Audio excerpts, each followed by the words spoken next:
Hola, hoy voy a hablar de los diferentes diagnósticos diferenciales que tenemos que tener en cuenta en aquella persona que nos consulta por dolor torácico, fundamentalmente por dolor torácico anterior. Dentro de las causas más frecuentes que tenemos son aquellas que se encuentran en amarillo-negrita, donde están la crisis de ansiedad, los trastornos musculoesqueléticos y la cardiopatía isquémica. Otros trastornos son la disección de la aorta torácica, el tromboembolismo de pulmón, el neumotórax, la enfermedad gastroesofágica, la pericarditis aguda y el taponamiento cardíaco, entidades de las cuales se va a hablar, mejor dicho, en la clase de dolor torácico anterior 2, el herpes zóster y la rotura esofágica. De estas entidades hay algunas que pueden representar un riesgo vital para la persona, tales como la cardiopatía isquémica, la disección de aorta torácica, el tromboembolismo de pulmón, el neumotórax, el taponamiento cardíaco y la rotura esofágica. De la cardiopatía isquémica ya han tenido la clase, simplemente a modo de recordatorio, la cardiopatía isquémica se divide en aguda y crónica. La crónica es la angina crónica estable, mientras que en la cardiopatía isquémica aguda tenemos el infarto agudo de miocardio o la angina inestable. Los trastornos musculoesqueléticos son los más frecuentes que nosotros nos vamos a encontrar como causa de dolor torácico anterior. Generalmente se debe a lesión a nivel muscular, condroesternal o costocondral, y este dolor se caracteriza por ser un dolor localizado. Generalmente la persona lo señala con la punta de un dedo, lo refiere como pinchazos y es un dolor reproducible a la palpación, o sea, nosotros apoyando nuestro dedo en el tórax del paciente, en la región en la cual le duele, reproducimos el dolor. Y el paciente refiere, cuando nosotros apoyamos el dedo y hacemos una cierta presión, dolor. Y es un tipo de dolor que se da con los antiinflamatorios no esteroides. Cuando afecta la unión costocondral o condroesternal, o sea, cuando se inflaman sobre todo los cartílagos de unión hacia el esternón o hacia la costilla, eso se llama síndrome de Tietze, sobre todo cuando afecta a la segunda y tercera unión condroesternal o costocondral. Este tipo de dolor no requiere exámenes complementarios para su estudio. Luego tenemos la disección de la aorta torácica.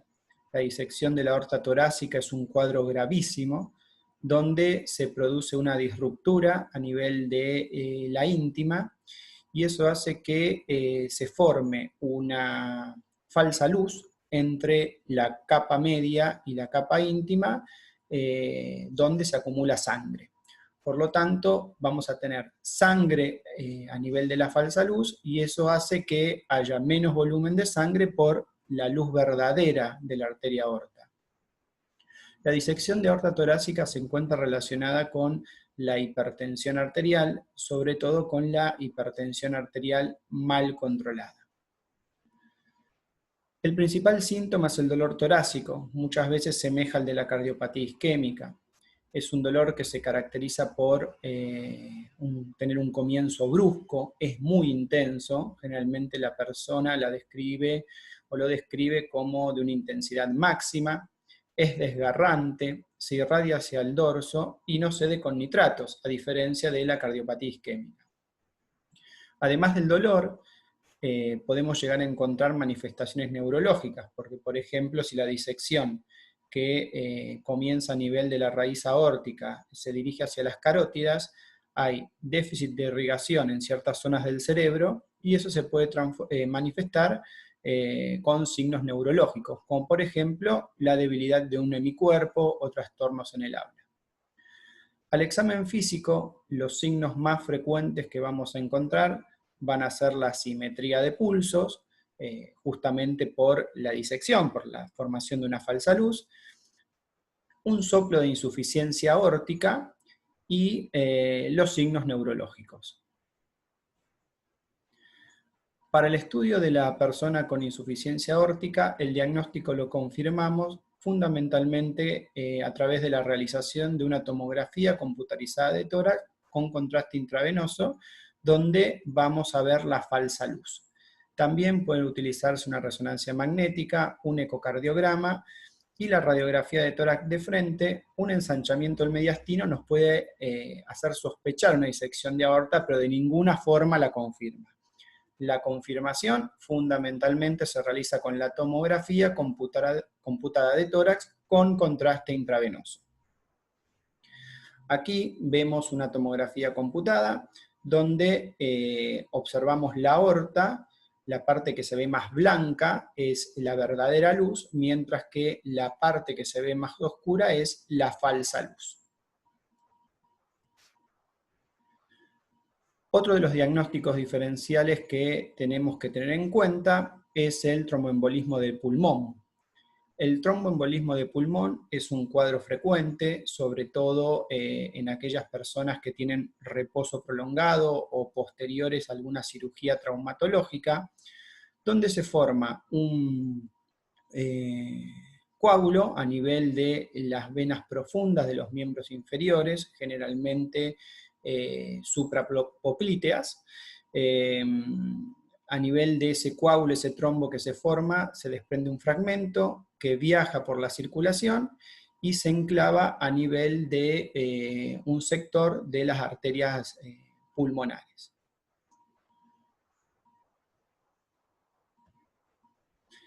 Dentro de los síntomas que presenta la persona con tromboembolismo de pulmón, el principal síntoma es la disnea de aparición súbita, es una disnea de aparición brusca.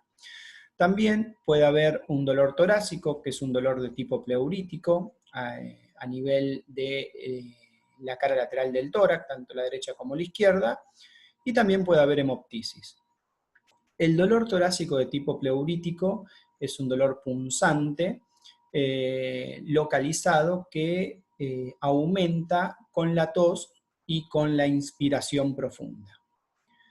Los signos que podemos encontrar al examen físico son taquicardia, taquipnea y los signos de trombosis venosa profunda. Estos son los signos más frecuentes que vamos a encontrar.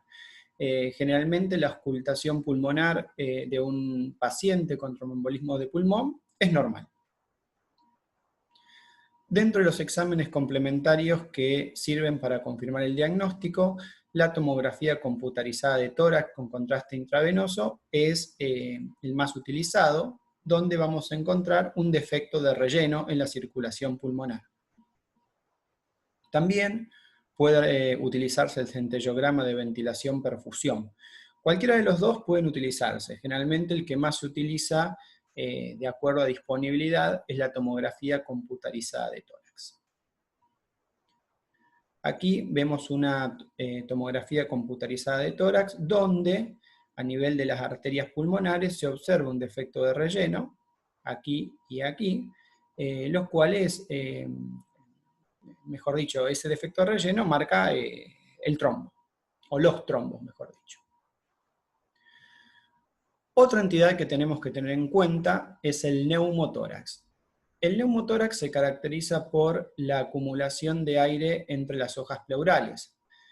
El principal síntoma por el cual nos va a consultar el paciente es un dolor de tipo pleurítico. Como dije previamente, el dolor pleurítico es un dolor punzante, localizado, que aumenta durante la inspiración profunda y con la tos. Ese dolor pleurítico, generalmente, que es de aparición brusca, puede estar acompañado de disnea o de tos. Al examen físico, los signos que podemos encontrar en la persona con neumotórax son una disminución del murmullo vesicular del lado afectado, o menor entrada de aire en el campo pulmonar del lado afectado, hipersonoridad o timpanismo a la percusión. Hay un cuadro grave, que es el neumotórax a tensión, que puede llevar a la persona a la muerte, que se produce cuando en la pleura el aire entra y no puede salir. Eso lo que genera es un colapso pulmonar, y clínicamente además de la abolición del murmullo vesicular, la hipersonoridad, la menor expansión torácica, vamos a encontrar ingurgitación yugular e hipotensión arterial. El neumotórax a tensión es un cuadro gravísimo. El examen complementario de elección para diagnosticar el neumotórax es la radiografía de tórax frente en expiración forzada, ¿sí? Se utiliza en expiración forzada porque aquellos neumotórax de pequeño tamaño pueden visualizarse con esta técnica. Lo que vamos a ver es separación entre las hojas parietal y visceral de la pleura, y entre ambas vamos a encontrar un espacio absolutamente radiolúcido, totalmente negro, donde va a haber ausencia de la trama vascular, si nosotros comparamos con el otro lado, ¿sí?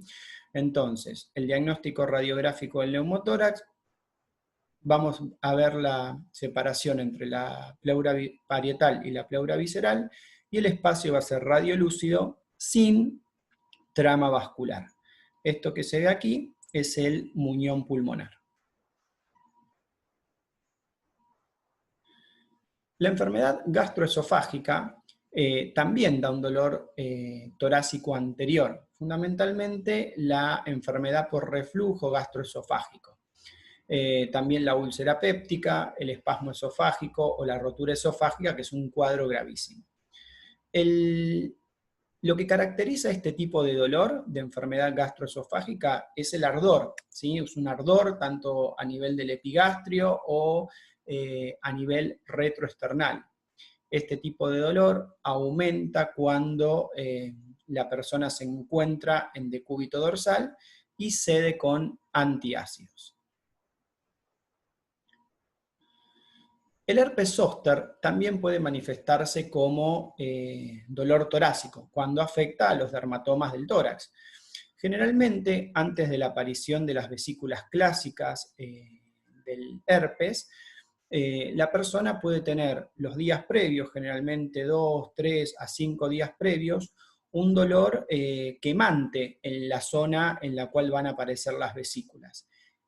Cuando vamos a examinar a la persona, generalmente, más allá del dolor que ella nos refiere, nosotros no le vamos a encontrar nada al examen físico, y unos días después aparecen las vesículas apoyando fuertemente nuestro diagnóstico de herpes zóster.